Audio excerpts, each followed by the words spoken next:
Braver than I am. We used to have to crawl across this elevator, and obviously you can see it's about 40-foot fall or something should you fall. So I'm installing that post right there and then welding on a bracket on the other side to keep it safe.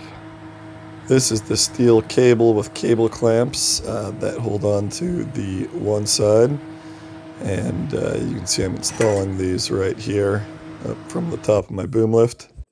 These are the clamps on the other side,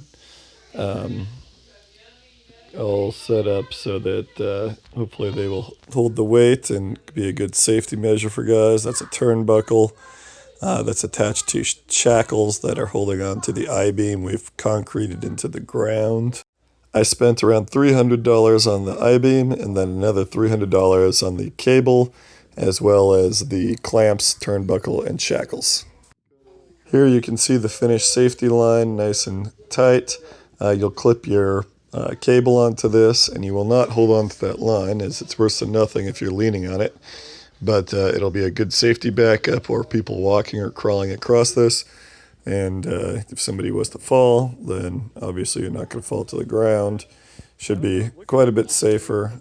Big improvement in my opinion.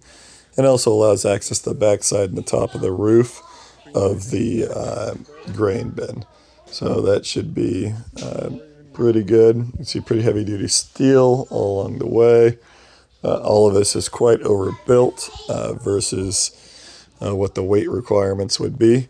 So should be a good deal.